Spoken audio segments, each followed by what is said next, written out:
as pessoas têm muita dúvida. O que é climatério e o que é menopausa? A diferença dos dois e em que momento você acha que é importante você entrar com uma alimentação adequada para te ajudar nos sintomas?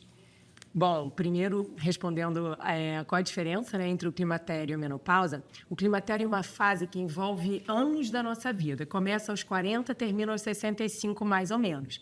Nesse período, a gente vai entrar na menopausa, que é apenas uma data, é um marco, aquela última menstruação que a gente teve. Então, igual a menarca, que é o início da menstruação na vida da mulher, existe o término. Então, é uma data. A gente chama de menopausa essa fase porque é mais fácil a gente entender um pouco do que a gente está falando. Porque isso é curioso, porque a gente acha que menopausa é esse processo, né? Eu, Monique, estou na menopausa há 7 anos. Não, a menopausa é a data que eu parei de menstruar. Exatamente. Existe a perimenopausa, então o climatério envolve algumas fases da menopausa. A perimenopausa, que é esse período anterior à fase que a gente vai acabar, né, que vai cessar, vai ter a última menstruação, e existe a pós-menopausa, que é para o resto da nossa vida. Então, pela sua pergunta, né, de quando a gente deve começar a cuidar da alimentação, a verdade é quanto antes melhor. Se a gente tiver a consciência de quando a gente menstrua pela primeira vez, ou se a nossa mãe cuida da nossa alimentação, quanto antes melhor. Porque assim a gente consegue ter uma modulação melhor de todos os nossos fatores inflamatórios, a exposição à toxina e várias questões que envolvem aí esse processo inflamatório para que a gente chegue bem nessa fase. Mas a boa notícia é que o nosso corpo é tão incrível que mesmo quem não cuidou tão bem, não teve essa consciência, essa informação, consegue melhorar muito. Basta que você acorde, que você ouça a gente aqui e fale, puxa, preciso mudar, estou me identificando, estou entendendo que eu tenho que agir. Se você conseguir antes, ainda melhor. Mas é um processo, né? Porque a cura de qualquer coisa na vida é um processo. Não existe um alimento, não existe um medicamento, uma reposição hormonal, nada é isolado. Pois é, isso que é importante, porque as pessoas acham, já estou fazendo reposição hormonal. Não, gente, é impressionante como a alimentação pode ajudar nesse processo. E independente de você estar na menopausa ou não, gente, eu acho que aqui o papo é sobre saúde da mulher, é sobre estilo de vida saudável. Então, estando na menopausa ou não, a gente vai falar aqui muita coisa sobre isso. Mas vamos começar falando desses sintomas. Por exemplo, tem muita gente que não pode fazer reposição hormonal e sofre horrores com esses calorões. E parece que os calorões não é só questão dos calorões, também é complicado isso para a mulher. O que poderia ajudar essa mulher em relação aos calorões?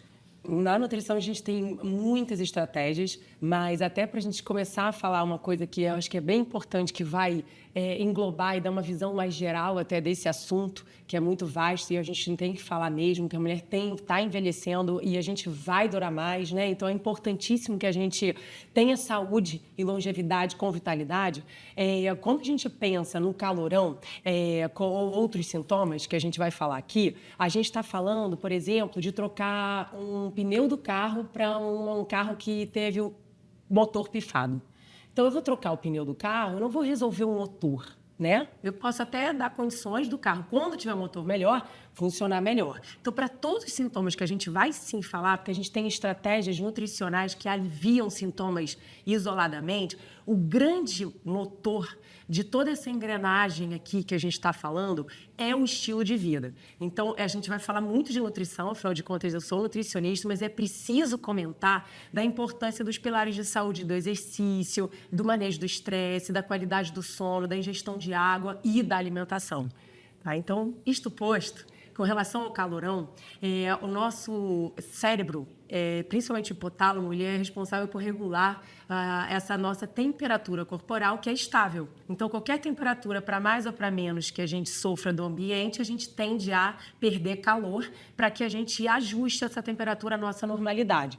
Quando o estrogênio cai, o hipotálamo perde essa capacidade de regular a nossa temperatura. E aí vem o calorão na tentativa de resfriar o organismo.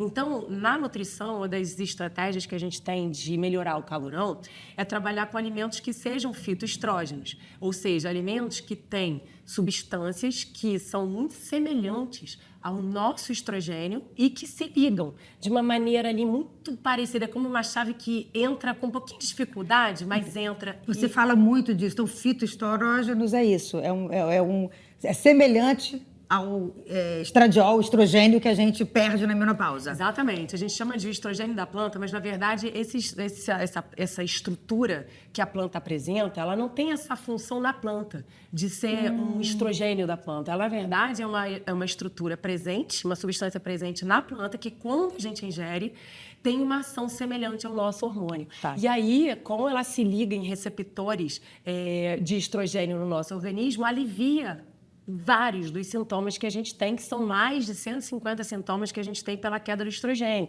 O calorão é um deles. E é um dos que mais atrapalham, porque ele leva a uma qualidade de sono pior, porque geralmente ele vem à noite. Sim.